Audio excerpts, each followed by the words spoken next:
Welcome back everyone to the Paladin Bible series. Today I'm excited to share with you my plans for the pre-patch on Tuesday, May 18th, whenever it goes live, a couple days from this video. We're going to be streaming at twitch.tv/grace4days where you can follow along my fresh journey. We're going to have to, play the hero class in TBC. We're going to be rolling a Blood Elf Paladin. I'm really excited. This is going to be my main, and I want to take you guys along with my plans for the Burning Crusade and what we're going to do in the pre-patch in those 13 days leading up to the expansion. So the first thing I'm going to do is level in the open world completely solo. I'm going to use the Rested XP guide made by some of my friends, Tommy Salami, Tactics Lowell, Zorant, 7 Leaves. 4 speedrunners came together. They put together their own speed leveling guide. It's extremely efficient. I feel like I'm in a speed leveler's brain while I'm using it. I've used it on stream the last couple days. Really recommend the guide.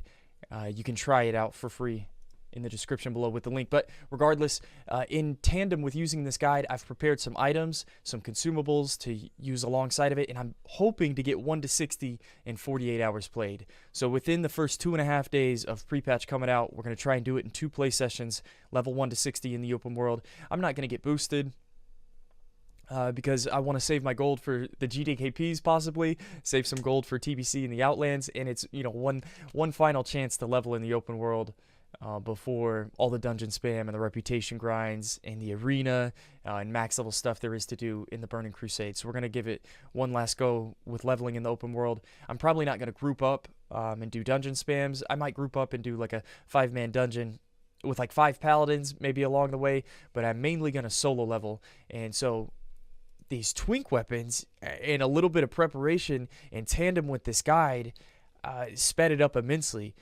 It's really efficient in getting you from point A to point B. Normally, I would get twink items and use questy and gather up a couple quests and kill 2 and 3 mobs at a time, but this guide really focuses on completing as many quests as quickly as possible and really just single target killing stuff. So I used the guide and I went 1 to 20 in 8.5 hours, and then I used the guide and did it again with these items, and I went 1 to 20 in 6 hours. So it was unbelievably quick.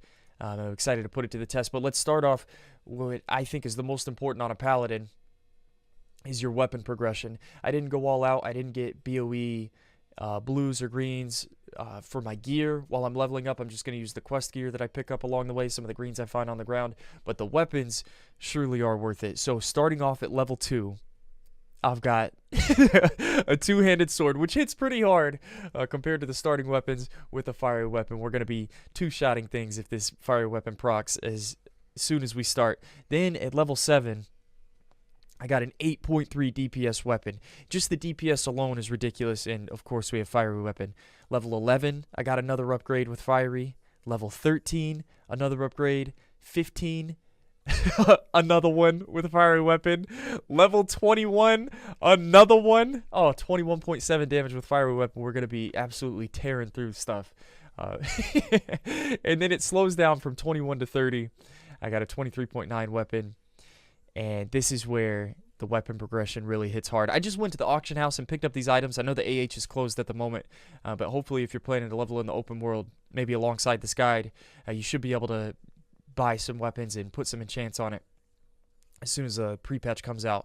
Level 30 to 36, we nearly double the weapon damage, the DPS, and the sword is 3.3 speed. My seal command, the top end damage is extremely high. Seal command is going to be hitting hard. It's got great base stats, and this is whenever we go from fiery weapon to crusader.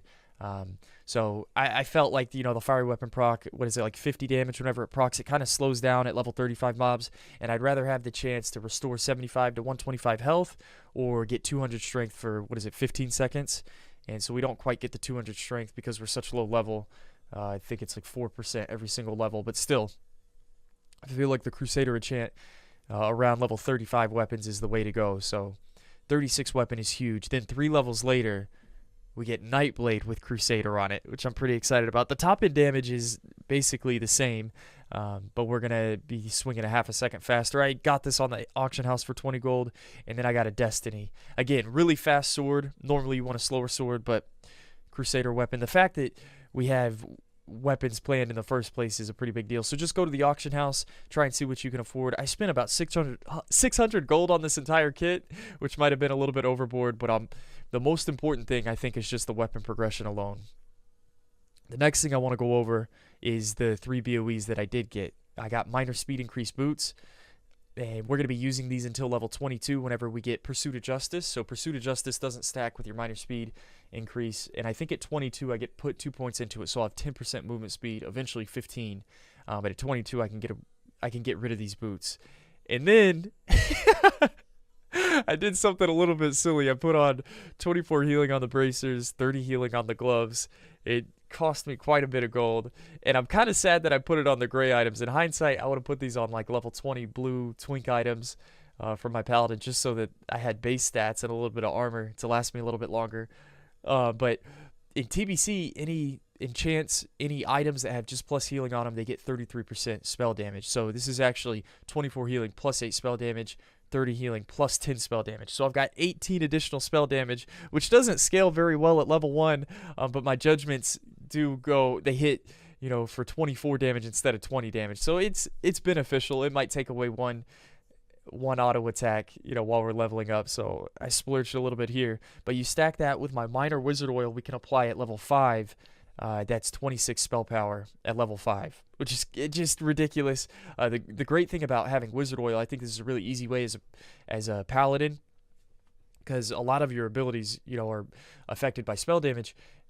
Putting weapon oils, it's a cheap way to get increased spell damage. The nice thing about this, you get 5 charges in each one, and it's 60 minutes instead of 30 in TBC, so you get an extra 30 minutes. At level 30, we can get 16 spell damage. At level 40, we get 24 spell damage, and at level 45, we have 36 additional spell power. So those are the buffs that I got. I also, for the food buff, this increases from 15 minutes to 30 minutes, so you get more bang for your buck there.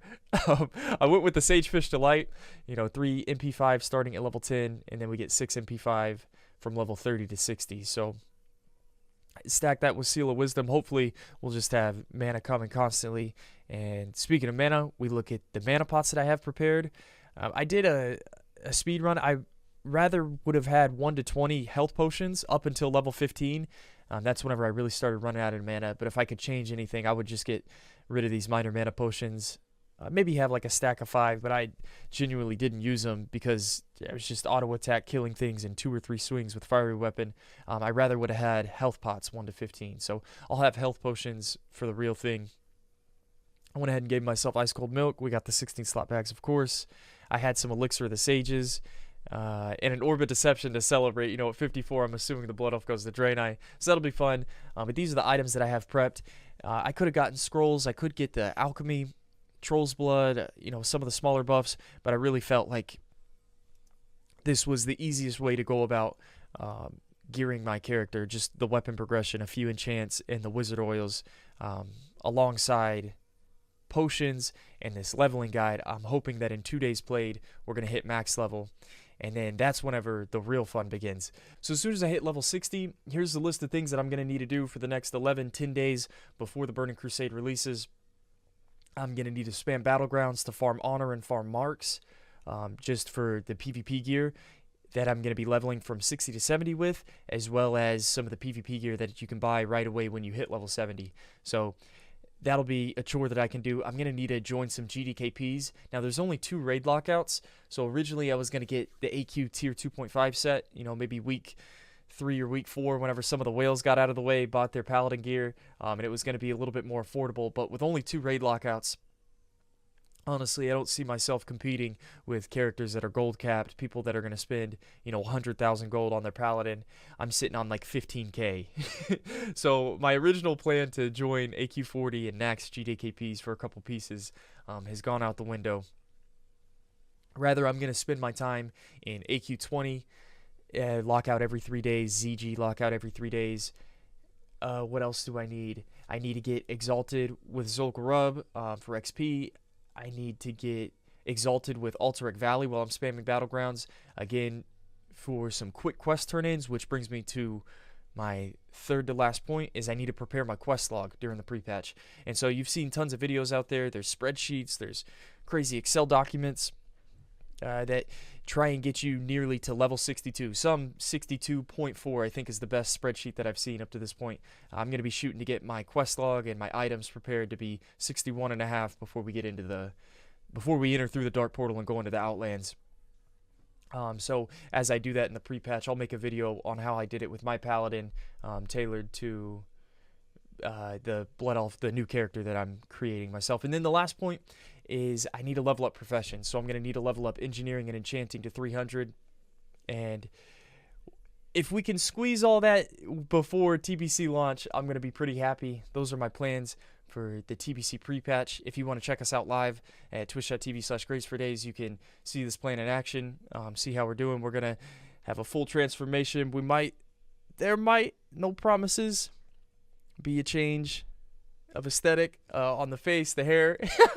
We're going full Blood Elf. I'm pretty pumped for the new expansion, especially to play Protection Paladin.